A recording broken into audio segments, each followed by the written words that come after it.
500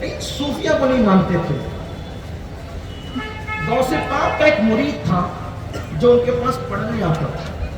غوث پاک کا علم قرآن بیان کر رہا ہوں آپ کے سامنے. جو لوگ کہتے ہیں صوفیہ جاہل ہوتے ہیں, وہی میں کہہ رہا ہوں کہ ان کا علم قرآن دیکھو. صوفیہ کیا جاہل ہوتے ہیں؟ امام احمد رضا بھی تو صوفی ہے, ان کے مرشد شاہ علیہ رسول بھی تو صوفی ہیں, ان کے استاد شاہ عبدالعزیز بھی تو صوفی ہے, ان کے ابا شاہ ولی اللہ بھی تو صوفی ہے, ان کے ابا شاہ عبدالرحیم بھی تو صوفی ہے. یہ سب لوگ تو صوفی ہے. بڑے بڑے محدثین شیخ عبداللہ جنہوں نے علم حدیث ہندوستان میں عام کیا, وہ بھی تو صوفی ہے. علامہ جلال الدین سیوطی صوفی ہے. محبوب الہی نظام الدین اولیاء جنہوں نے بابا فرید سے قدوری وغیرہ پڑھی ہے, بابا فرید بھی صوفی, نظام الدین اولیاء بھی صوفی, سب صوفیہ لوگ ہیں. آج کل کے جاہل لوگوں کو دیکھ کر ان لوگوں کو مت سمجھنے کی کوشش کرو. پڑھو, پڑھ کر کے سمجھو کتابوں میں اولیاء کیا ہے, قرآن و سنت میں پڑھو. تو ابن الجوزی کے پاس غوث پاک کا مرید پڑھنے آتا ہے. یہ تھے محدث, تو جب بھی پڑھاتے تھے تو کہتے تھے تیرا پیر کیسا, یہ صوفی لوگ کو کچھ نہیں آتا, کچھ قرآن حدیث نہیں جانتے, زبردستی اس طرح کی باتیں کرتے, ایسا کرتے ویسا کرتے. میر عبد الواحد بلگرامی رحمۃ اللہ علیہ نے ایک بات بہت اچھی لکھی. کہتے ہیں انسان کو جس چیز کا علم نہیں ہوتا وہ اس کا دشمن ہوتا ہے.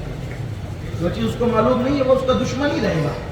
ہاں, تو بس وہ ایسی بات تھی.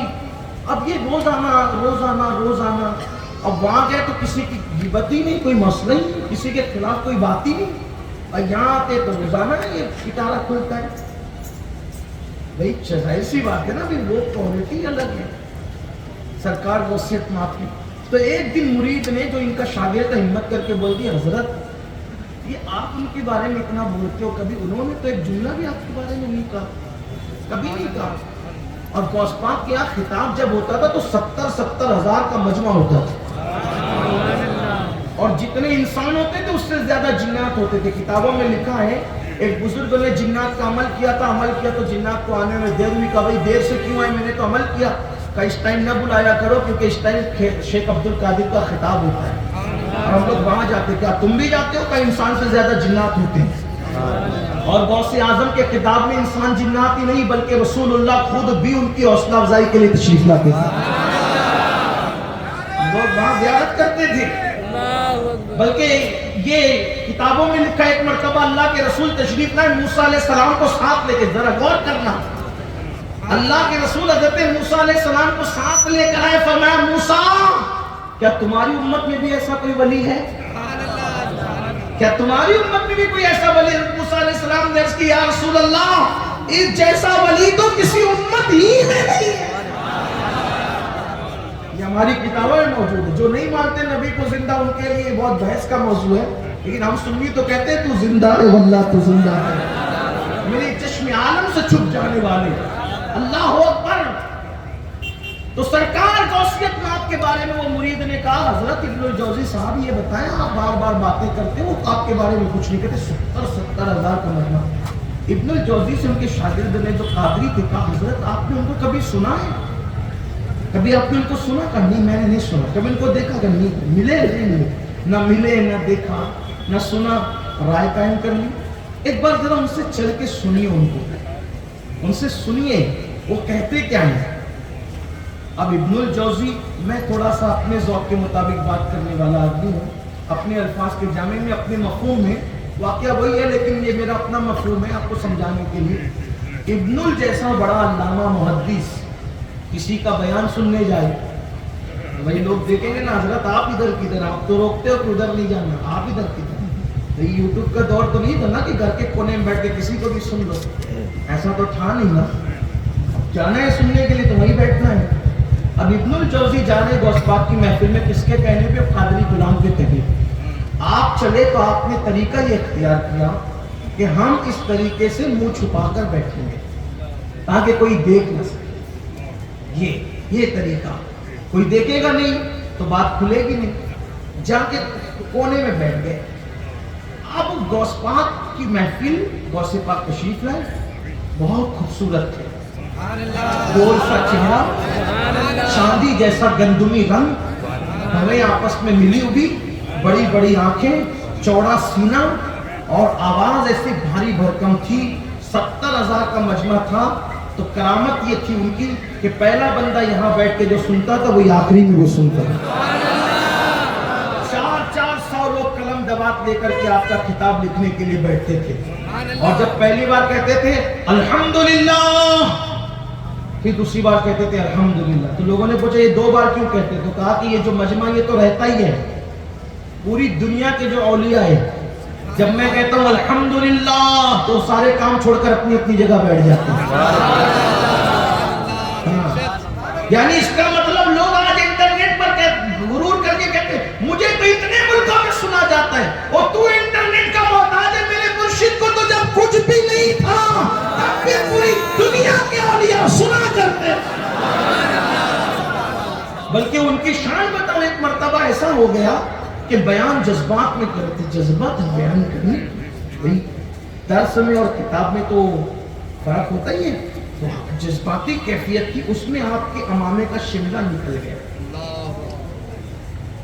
ہم قادری لوگوں کی بھی ایک عقیدت ہے, اپنے مرشد کے امامے کے شملے کے نکلنے کی بات کرتے ہیں تو پھر ہم اپنے شملے کو قائم نہیں رکھ سکتے. یہ غیرت قادریت ہے. نکل گیا, جیسے شملہ نکلا تو محفل میں جتنے لوگ تھے سب نے اپنی امامے اپنی ٹوپیاں غوث پاک کے قدموں میں رکھ دی. مرشد تمہارا شملہ کھل گیا تو ہمارا کیسے ہے, سب نے قدموں میں رکھ دیا. سرکار غوث اعظم نے برابر کر لیا, سب نے اٹھا کر کے رکھ لیا. ایک دوپٹہ رہ گیا نیچے.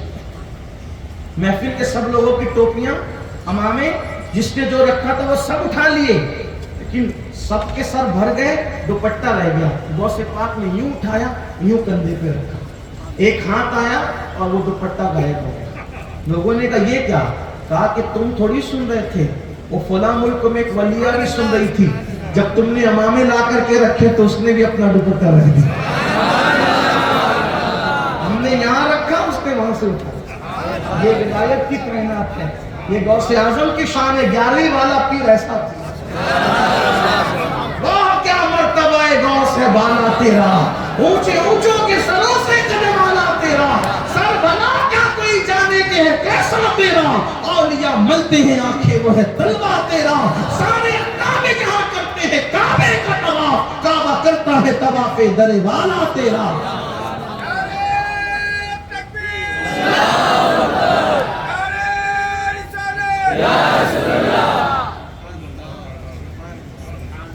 تو ابن الجوزی نے یہ طریقہ اختیار کیا کہ ایسے بیٹھیں گے.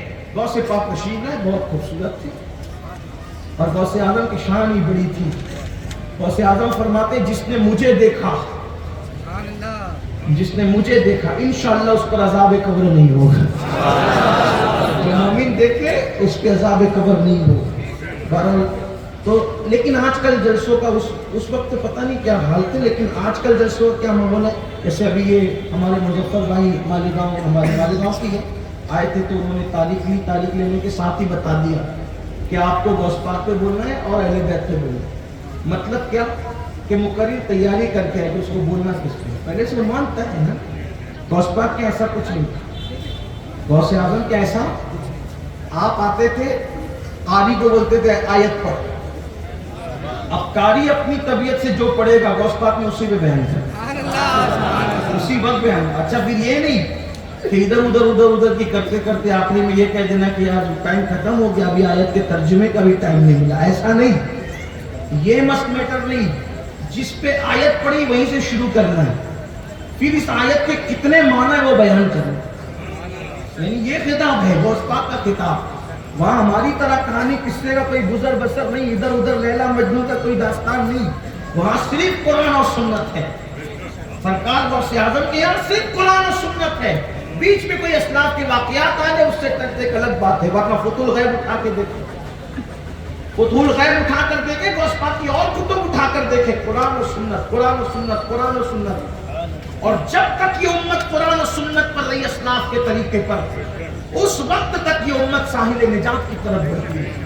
جب سے ہم نے اور راستے ادھر ادھر کے ڈھونڈنے شروع کر لیے, اس وقت سے پھر یہ قوم نماز سے دور, عبادتوں سے دور, اللہ کی خشیت سے دور, اللہ کے خوف سے دور, راہ ہدایت سے دور.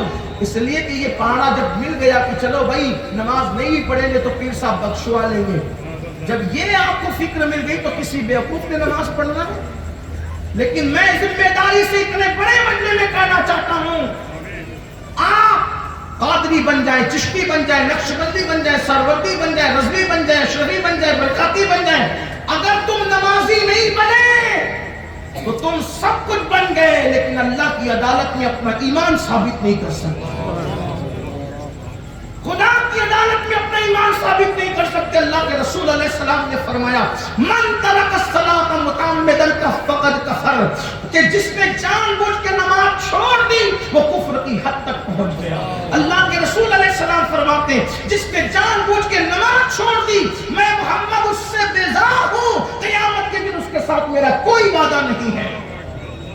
بڑی معذرت کے ساتھ آپ قادریت کو کیا سمجھتے ہیں؟ غوث اعظم فرماتے ہیں بے نمازی مرے اسے مسلمانوں کے قبرستان میں دفن مت کرو. آپ سے پوچھنا چاہتا ہوں جو غوث اعظم بے نمازی کو مسلمان کے قبرستان میں دیکھنا پسند نہیں کرتے، وہ غوث اعظم بے نمازی کو اپنے سلسلے میں کیسے پسند کریں گے؟ اپنی مرضی سے جو چاہے قادری بن جائے، لیکن سچی قادریت سنت کا نام ہے، شریعت کا نام ہے، غوث اعظم کے طریقے پہ ڈٹ جانے کا نام ہے. اس سے ہٹے بے نمازی ہو کر کوئی قادریت کا تصور نہیں ہے. اس لیے مسلمانوں بے نمازی پن سے توبہ کرو، بے نمازی پن سے بچو. سرکار غریب نماز فرماتے ہیں جو نماز نہیں پڑھتا قیامت کے دن اس کی شکل بد جانور کی ہوگی، سور کی. اور اسے ان کا فرمان نہیں ہے، صاحب درۃ الناصحین لکھتے ہیں، اللہ کے رسول کی حدیث ہے، میرے آقا فرماتے ہیں جو نماز نہیں پڑھتا جب وہ اپنی قبر سے اٹھے گا تو کالے خنزیر کی شکل میں اٹھے گا، کالے سور کی شکل میں اٹھے گا. چہرے پہ پھنسی آئے تو لوگ ولیمے میں جانے کی ہمت نہیں کرتے، جلسے جلوس میں جانے کی ہمت نہیں کرتے، اسکول کالج بازار جانے کی ہمت نہیں کرتے، چہرے کی پھنسی لے کے دوستوں کے درمیان نہیں جاتے. لیکن جب نماز چھوڑنے کی وجہ سے کالے سور کی طرح چہرہ ہوگا، وہ کالے سور کا چہرہ لے کر اللہ کی بارگاہ میں کیا منہ دکھائیں گے؟ بڑی سادگی سے کہتے ہیں مولانا ٹائم نہیں ملتا نماز کے لیے، مولانا وقت نہیں ملتا نماز کے لیے. جس قوم کو نماز کے لیے وقت نہیں ملتا اس قوم کو فیس بک کے لیے وقت کیسے ملتا ہے؟ واٹس ایپ کے لیے وقت کیسے ملتا ہے؟ یوٹیوب کی گندگی کے لیے وقت کیسے ملتا ہے؟ گندی فلموں کے لیے وقت کیسے ملتا ہے؟ حیرت ہے، جس خدا نے ساری نعمتیں دی ہیں اس کے لیے کوئی وقت نہیں ہے، اور وہ گندی فلمیں، وہ گندی پکچریں، وہ گندے ترین دوست جو مرنے کے بعد کاندھا دینے کے لیے بھی نہیں آئیں گے، ان کے لیے وقت مل جاتا ہے، اللہ کے لیے، سچے خدا کے لیے وقت نہیں. کہاں ہے مسلمان؟ کہاں ہے مسلمان؟ مسلمانوں اپنے حال پہ رحم کرو. اللہ بے نمازی پن کی وجہ سے جو عذاب دے گا اس کو برداشت کرنے کی طاقت نہ تمہارے اندر ہے نہ میرے اندر ہے. کوئی پہاڑ بھی اللہ کے عذاب کو برداشت نہیں کر سکتا، انسان کا جسم کیسے برداشت کر سکے گا؟ تو عرض یہ کر رہا تھا، بات دور نہ نکلے. اللہ اکبر. میرے آقا غوث اعظم نے فرمایا قاری سے تلاوت کر. قاری نے تلاوت کی، غوث اعظم نے اسی آیت پر بیان شروع کیا.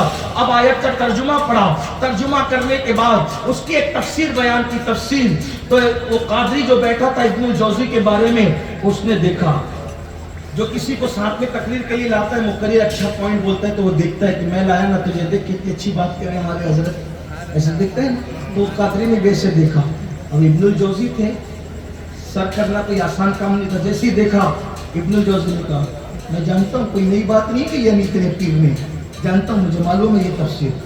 دوسری پڑھی یہ بھی جانتا، تیسری پڑھی یہ بھی جانتا، چوتھی پڑھی یہ بھی جانتا، 7 تفسیر پڑھی، سب پہ سر ہلا. 8ویں پڑھی منہ بند. یعنی یہ نہیں جانتے تھے ابن الجوزی، علم پہ ناز اتنا تھا، لیکن اب 8ویں سے نہیں جانتے، 9ویں نہیں جانتے، 10ویں نہیں جانتے، 11ویں نہیں جانتے. بعض نے لکھا 40 تفسیر بیان کی ایک آیت، اور بعض بزرگوں نے لکھا 70 معنی بیان کیا ایک آیت کا. 70 اور 70 ہزار معنی ہے ایک آیت کا. یہ ظاہری، اور جو اس کے سوائے وہ تو الگ ہے. بلکہ ہمارا عقیدہ تو یہ، امام عبدالوہاب شعرانی کہتے ہیں قرآن کا نزول بند ہوا ہے، لیکن معنی قرآن آج بھی مومنوں کے دل پر نازل ہو رہا ہے. ہر دن نیا معنی نازل ہو رہا ہے. سورہ قرآن کی بات یہ ہے. لوگ کہتے ہیں غالب اور اقبال کے شعر کے اتنے معنی ہو سکتے ہیں تو بندوں کے مخلوق کی کلام کے جب اتنے معنی ہو سکتے ہیں تو خالق کے کلام کے کتنے معنی ہوں گے؟ تو جو جتنا علم رکھتا ہے اتنا بیان کرتا ہے. 70 تفسیر بیان کی، 40 بھی لکھی، کسی نے 14 بھی لکھی، 40 بھی لکھی، 70 بھی، لیکن میں تو قادری ہوں نا، تو کہا 40 نہیں بلکہ 70. جب 70 تفسیر بیان کی تو ابن الجوزی کا تو سر جھکا، اور اس کے بعد پھر غوث پاک کی ایک کیفیت تھی. فرماتے تھے لوگوں یہ جو بیان ہو گیا کم ہے، جو بچائے بہت زیادہ ہیں. ارے اب قال کو چھوڑو اور حال کی طرف آؤ. جب کہتے تھے قال کو چھوڑو حال کی طرف آؤ، اتنا کہنا تھا کہ پورا مجمع جوش میں کھڑا ہو گیا. کوئی کپڑے پھاڑ رہا ہے، کوئی جھوم رہا ہے، کوئی گر کے بے ہوش ہے، کسی کی موت ہو گئی ہے، پورے مجمع میں ہنگامہ ہے. قال کو چھوڑو حال کی طرف آؤ، مطلب ظاہر کو چھوڑو باطن کی طرف آؤ. اللہ اکبر. جب یہ ہنگامہ ہوا تو وہ قادری ڈھونڈنے لگا ابن الجوزی کا ہے. جب دیکھا تو سرکار غوث پاک کے پیر پکڑ کے کہہ رہے تھے حضور معاف کر دیجئے، اب تک تو میں یہی سمجھ رہا تھا کہ عبد القادر کسی ظاہر صوفی کا نام ہے، مجھے نہیں پتا تھا کہ آپ کے پاس قرآن کا اتنا علم موجود ہے. اب آپ مجھے بتاؤ آصف بن برقیہ کے پاس اگر زبور کا علم ہو تو وہ پلک کے جھپکتے تختے بلقیس لا سکتے ہیں. جس عبد القادر جیلانی کے پاس قرآن کا اتنا علم ہو پھر اللہ ان کو کتنی کرامتیں عطا فرمائے گا. اب یہاں ایک بات اختتام کی طرف لے جاتی ہے. اس کو غوث پاک سے ہم پوچھیں، اب ان سے پوچھیں کہ آپ اتنے بڑے ہو، بات اب ختم ہوتی ہے، توجہ کرنا، جو آپ نے دوسرا عنوان دیا وہ آتا ہے. غوث پاک سے ہم پوچھیں یا غوث اعظم آپ اتنے بڑے ہو، اتنے بڑے قم باذن اللہ کہتے ہو تو مردہ زندہ ہوتا ہے، آپ اتنے بڑے ٹھوکر لگاتے ہو تو مردہ زندہ ہوتا ہے، آپ اتنے بڑے قرآن کا اتنا علم، آپ اتنے بڑے کہ آپ فرماتے ہیں کہ 70 مرتبہ ایک دن میں اللہ مجھ سے کہتے ہیں عبد القادر تو میرا محبوب ہے اور میں چاہتا ہوں کہ تو میری نگاہ میں ہے. اور فرماتے میں بھوکا ہوتا ہوں تو مجھ سے کہتا ہے میری قسم کھا لے، میں پیاسا ہوتا ہوں تو کہتا ہے میری قسم کھا لے. میرے امام اس کو یوں بیان کرتے قسمیں دیتے کہ کھلاتا ہے پلاتا ہے تجھے پیارا اللہ تیرا چاہنے والا تیرا. آپ اتنے بڑے ہیں کہ کہتے ہیں ایک وقت وہ تھا جب میں کعبے کا طواف کرتا تھا، ایک وقت یہ ہے کہ کعبہ میرے گھر کا طواف کرتا ہے. لوگ کہتے ہیں یہ بات یہ لوگ پھینکتے ہیں، لیکن ایسے نہیں ہے. لوگ لکھا ہمارے بزرگوں نے سارے اقطاب جہاں کرتے ہیں کعبے کا طواف، کعبہ کرتا ہے طواف در والا تیرا. آپ اتنے بڑے ہیں، شکر کے جوش میں ہے وہ تجھے کیا جانے، خضر کے ہوش سے پوچھے کوئی رتبہ تیرا. یعنی کہ ہر ولی بھی آپ کا مرتبہ نہیں سمجھ سکتا ہے. ابھی بات آگے آئے گی، ہر ولی بھی آپ کا مرتبہ نہیں سمجھ سکتا. وہ ولی نہیں سمجھ سکتا تو میں کیا، میں تو اتنا گنہگار آدمی. لیکن بزرگوں نے جو بتایا ذرا سن لو. اگر کسی کو غوث پاک کا مرتبہ پوچھنا ہے تو خضر علیہ السلام سے پوچھے. اسی کی ملاقات حضرت خضر سے ہوئی. پوچھا، یہ شیخ عبدالحق لکھ رہے ہیں محدث دہلوی، کہ خضر علیہ السلام سے پوچھا کہ عبد القادر جیلانی کیسے ہیں؟ تو خضر علیہ السلام نے فرمایا ان کے جیسا ولی نہ ان سے پہلے ہوا نہ ان کے بعد ان کے جیسا کوئی ولی ہو سکتا ہے. یا غوث پاک آپ کی اتنی شان ہے کہ حضور معراج پر گئے ہیں تو آپ اپنا کندھا پیش کرتے ہیں، آپ اپنا کندھا معراج پہ پیش کرتے ہیں. پیدا ہونے سے کم و بیش 450 سال پہلے آپ اپنا کندھا حضور کو پیش کرتے ہیں. اللہ کے رسول پوچھتے ہیں، یہ تحفۃ القادریہ میں شیخ ابو المعالی نے لکھا کہ حضور پوچھتے ہیں اللہ یہ کون بندہ تھا جس کی روح ابھی حاضر کی گئی مولا کہ اس کی طرف میرا دل کھنچتا تھا؟ تو فرمایا میرے محبوب یہ تیری اولاد میں سے ہے. جو مقام نبیوں میں تجھے عطا کیا وہ مقام ولیوں میں اس کو عطا کیا، اس کو ولیوں کا سردار بنایا ہے. اللہ اکبر. تو حضور نے دعا کہ اس نے میرا قدم اپنی گردن پہ لیا، میری امت کے سارے ولی اس کا قدم اپنی گردن پر لیں. آپ اتنے بڑے غوث پاک. سر بھلا کیا کوئی جانے کہ ہے کیسا تیرا، اولیاء ملتے آنکھیں وہ تل. بھئی کسی کو کچھ نہ کچھ ملتا ہے تو کسی وجہ سے ملتا ہے، آپ کو کیسے ملا؟ یہ بات ہے، یہ اصل بات ہے. آپ کو کیسے ملا؟ آپ بتائیں یہ مرتبے کیسے ملے، یہ شان کیسے ملی؟ اب غوث پاک جواب دے رہے قصیدہ غوثیہ میں. کیا جواب دے رہے؟ انا الحسنی، کیا کہہ رہے؟ انا الحسنی والمخدع مقامی وعالمی علی عنق الرجالی واقدامی علی عنق الرجالی. کہ میں، مجھے یہ مرتبہ جو ملا ہے کیا کہ سارے ولیوں کی گردن پر میرا جو قدم ہے، یہ مقام، یہ مرتبے جو دیکھ رہا کیوں ملا؟ کہتے ہیں انل حسنی، کہ میں حسن کی اولاد میں سے ہوں، اس لیے اللہ نے مجھے یہ مقام عطا کیا۔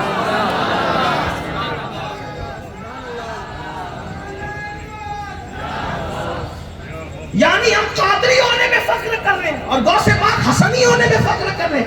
اب میں آپ سے پوچھنا چاہتا ہوں، جو حسن کا بیٹا ہو، حسنی ہو، اللہ اس پر اتنے انعامات فرماتا ہے۔ جب عبد القادر جیلانی کی یہ شان ہے تو امام حسن کی شان کا عالم کیا ہوگا؟ اور جب امام حسن کی یہ شان ہے تو ان کے بابا علی مرتضیٰ کی شان کا عالم کیا ہوگا؟ یہاں مجھے امام احمد رضا یاد آتے ہیں۔ امام احمد رضا کہتے ہیں، سن لے کیا کہتے ہیں، الوہیت ہی ایک احمد نے نہ پائی، نبوت ہی سے تو عاقل ہے یا غوث۔ اور کہتے ہیں صحابیت ہے پھر تابعیت، پھر آگے قادری منزل ہے یا غوث، ہزاروں تابعی سے تو فضوتر، یہ طبقہ مجملاً فاضل ہے یا غوث۔ اور وہ کیا جانے گا فضل مرتضیٰ کو، وہ کیا جانے گا فضل مرتضیٰ کو جو تیرے فضل کا جاہل ہے یا غوث۔ ارے عبد القادر جیلانی جو تجھے نہیں جانتا، وہ علی مرتضیٰ کا مرتبہ کیا جان سکتا ہے؟ علی کیا چیز ہے یہ عبد القادر جیلانی غوث اعظم کے مرتبے کو دیکھ کر کے جانو کیا چیز ہے علی مرتضیٰ۔ اب آئیے وہ پنجتن کی بارگاہ میں خراج پیش کر کے اپنی بات مکمل کر دوں۔ اللہ اکبر، یہاں پر امام اہل سنت کی مطلع القمرین ہے، مطلع القمرین، اور پھر اس کو نقل کیا ہے علامہ حسن رضا بریلوی استاد زمن نے تزک مرتضوی کے اندر آخری حصے میں۔ تھوڑا سا ذرا سنیں، تھوڑا سنیں۔ علی جو حسن کے بابا ہیں اور غوث اعظم جو بیٹے ہیں، اولاد ہیں امام حسن کی۔ کیسے اولاد ہیں؟ غوث اعظم شیخ عبد القادر جیلانی، ان کے والد شیخ ابو صالح موسیٰ جنگی دوست، ان کے والد حضرت عبداللہ جیلی، ان کے والد سید یحییٰ زاہد، ان کے والد سید محمد، ان کے والد سید داؤد، ان کے والد جو ہے سید عبداللہ، ان کے والد موسیٰ ثانی، ان کے والد حضرت سیدنا موسیٰ الجون، ان کے والد عبداللہ المحض، ان کے والد حسن مسنہ، ان کے والد امام حسن مجتبی، ان کے والد علی مرتضیٰ، ان کی بیوی سیدہ فاطمہ، ان کے والد محمد رسول اللہ۔ یہ سلسلہ ہے میرے غوث اعظم کا، سلسلۃ الذہب ہے، یہ سلسلۃ الذہب ہے میرے مرشد غوث اعظم کا۔ اب آپ اندازہ کریں جب بیٹا ایسا ہے، حسن کیسے ہوں گے، حسین پاک کیسے ہوں گے، سیدہ فاطمہ کیسی ہوگی، مولا علی کیسے ہوں گے؟ آئیے تھوڑا سا سن لیں۔ اور سیدہ فاطمہ کا تو کیا کہنا، حضرت سیدہ عائشہ صدیقہ فرماتی ہے کہ میں نے دیکھا، لوگ کہتے ہیں ارے مجھے ذرا سمجھو میں کون ہوں، یہ ہمارے امام صاحب یہاں کے ماشاءاللہ بڑی تعریف کرتے ہیں، یہاں کے لوگ امام صاحب کی بڑی محنت کی، انہوں نے بڑا ماحول بنایا۔ ہمارے مظفر بھائی آئے تھے تو وہ بھی بتا رہے تھے کہ بڑا کام کیا۔ اب یہ امام صاحب تشریف لائیں، ان کے لیے میں اٹھ کے کھڑا ہو جاؤں گا تو لوگ کہہ رہے ہیں دیکھو ہمارے امام کا مرتبہ ہے۔ میں تو اپنے آپ کو امین القادری کہتا ہوں، لیکن آپ تھوڑا عزت سے نام لیتے تو سمجھانے کے لیے کہہ رہا ہوں۔ ہمارے امام کی آمد پر سید صاحب کھڑے ہوئے، ہاں کیا مرتبہ ہمارے امام کا؟ میں کہتا ہوں سید صاحب کھڑے ہوئے تو امام کا مرتبہ پتہ چلا ہے نا۔ اظہری صاحب کے آنے پر سید صاحب کھڑے ہوئے، امام کا مرتبہ، محدث صاحب کھڑے ہوئے، امام کا مرتبہ، مفتی صاحب کھڑے ہوئے، پیر صاحب کھڑے ہوئے، امام کا مرتبہ۔ میں نے کہا کوئی حسنین کی امی کی عظمت کا اندازہ تو لگا لے نظر آ۔ حسنین کی مادر کا، ام الحسنین کی عظمت کو کوئی اندازہ لگائیں۔ راویہ ہے سیدہ عائشہ صدیقہ طیبہ طاہرہ، جس کے بستر پہ قرآن نازل ہوتا ہے، وہ ام المومنین سیدہ عائشہ صدیقہ روایت کرتی ہے کہ میں نے جب دیکھا کہ فاطمہ حضور سے ملنے آ رہی ہیں تو میں دیکھتی تھی کہ جس کے لیے سب کھڑے ہو جاتے ہیں وہ محمد الرسول اللہ فاطمہ کے لیے کھڑے ہو جاتے ہیں۔ صرف ان کے کھڑے نہیں ہوتے بلکہ فاطمہ اپنے بابا کا ہاتھ چومتی ہے، بابا سیدہ فاطمہ کی پیشانی چومتے اور چوم کے کہتے فدا کی اوابی امی یا فاطمہ، فاطمہ تجھ پر میرے ماں باپ قربان ہو جائے، میرا عبداللہ جیسا باپ فاطمہ پہ قربان، آمنہ جیسی ماں فاطمہ پہ قربان۔ میں کہتا ہوں یہ حضرت عبداللہ اور آمنہ کی شان کا اندازہ کون لگا سکتا ہے؟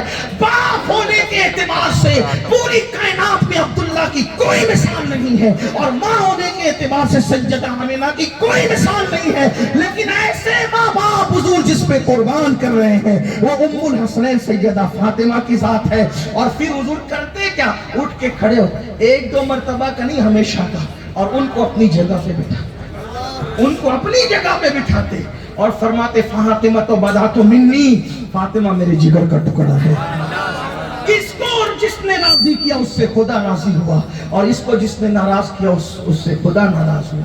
یہ ہے سیدہ فاطمہ جس کے دوپٹے کو بھی کبھی چاند و سورج نے نہیں دیکھا، یہ سیدہ فاطمہ تو جان۔ اور حسن امام حسین کو تو آپ جانتے ہیں، کون نہیں جانتا؟ عشق کی انتہا حسین ہے، اسلام کی آبرو حسین ہے، دین کو بچانے والے حسین ہیں۔ بلکہ ادیب لائل پوری نے تو بڑی بات کر دی، کہتے ہیں کہ آل رسول آل نبی کا کام تھا، آل نبی ہی کر گئے، کوئی نہ لکھ سکا ادیب ایسی کتاب ریت پر۔ کس کا کام تھا؟ آل نبی کا کام، آل نبی ہی کر گئے، کوئی نہ لکھ سکا ادیب ایسی کتاب ریت پر۔ جتنے سوال عشق نے آل رسول سے کیے، ایک کے بعد ایک دیا سارا جواب ریت پر۔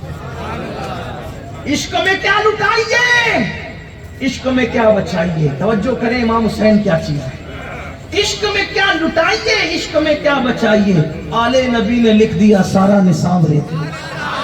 کیا بچائیے، کیا بچائیے، کیا بچائیے۔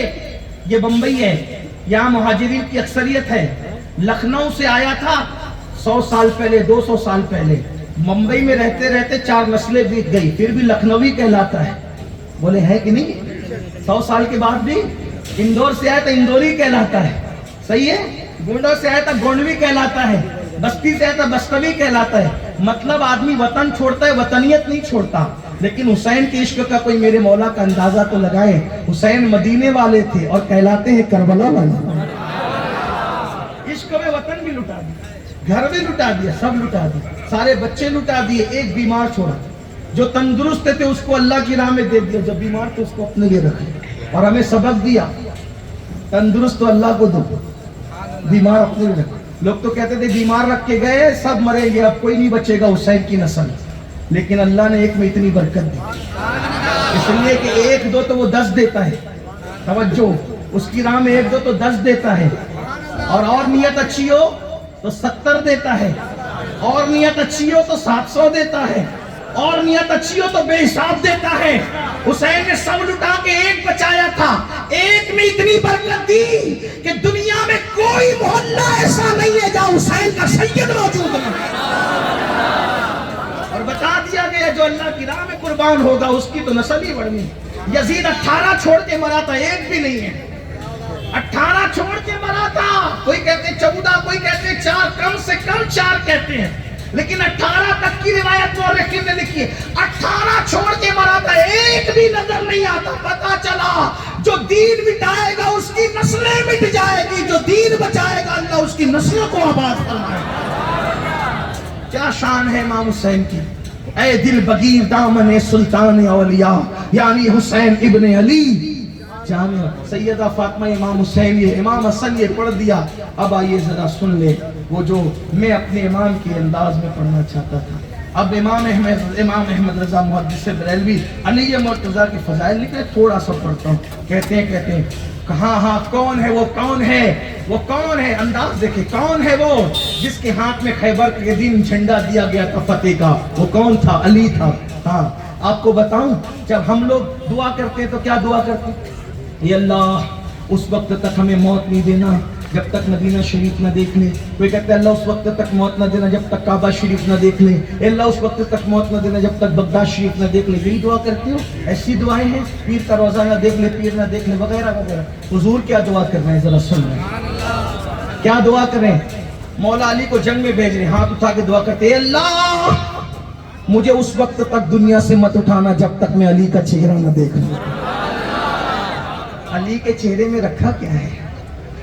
حضور دعا کر رہے ہیں، اے اللہ اس وقت تک مجھے دنیا سے نہ اٹھانا جب تک میں علی کا چہرہ نہ دیکھ لوں۔ اللہ اکبر۔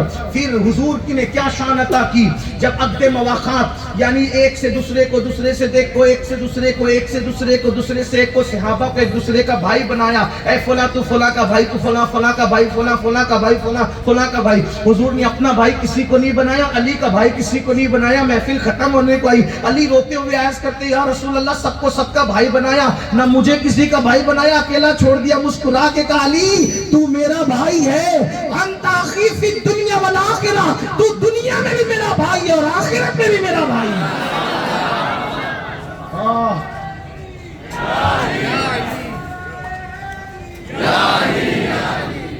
جب خیبر کے اندر تلوار چل رہی تھی ذوالفقار، تو اللہ کے رسول نے فرمایا لا، آقا علیہ السلام نے فرمایا، آقا فرماتے ہیں لا فتح الا علی ولا سیف الا ذوالفقار.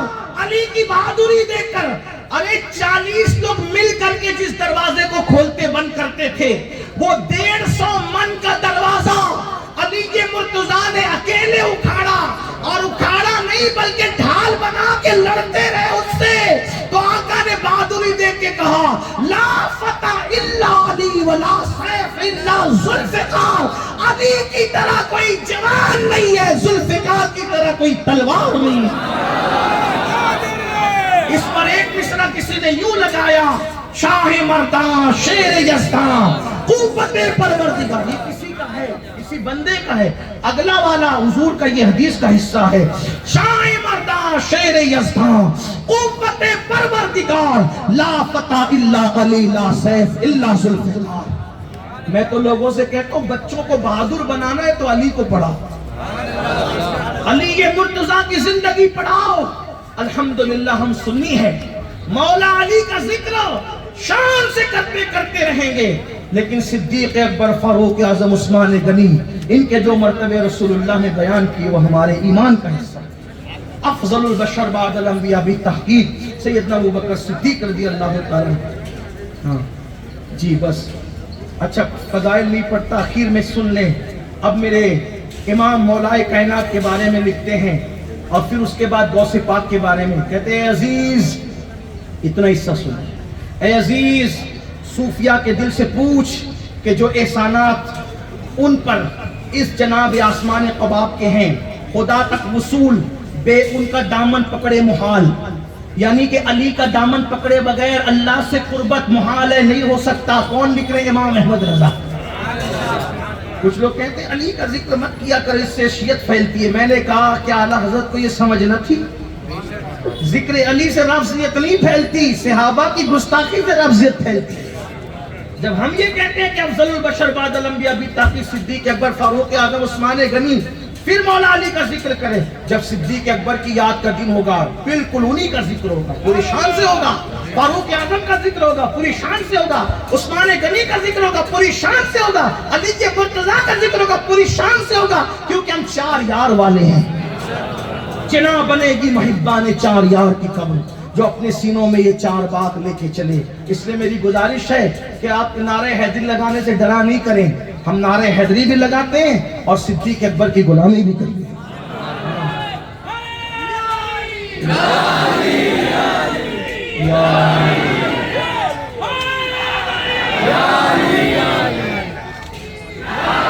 بس اتنا یاد رکھنا، اتنا یاد رکھنا بس، اہل بیت کا نام لے کر کسی صحابی کی گستاخی مت کرنا، کیونکہ جو صحابہ کا گستاخ ہے وہ جہنم کا کتا ہے. صحابہ کے احترام کے ساتھ، 4 یاروں کے احترام کے ساتھ اہل بیت سے سچی محبت کرو. بلکہ ایک بات کہہ دوں، نعرہ حیدری لگاؤ تو ذرا آس پاس دیکھ لیا کرو منہ کس کا اتر رہا ہے. صحابہ کہتے ہیں جب محفل میں منافق آیا کرتے تھے تو علی علی علی علی علی علی علی اور علی کا ذکر سن کے جن کے چہرے کھل جاتے تھے، سمجھ جاتے تھے مومن ہے. جس کا چہرہ اتر جاتا تھا سمجھ جاتے تھے منافق. سبحان اللہ، سبحان اللہ.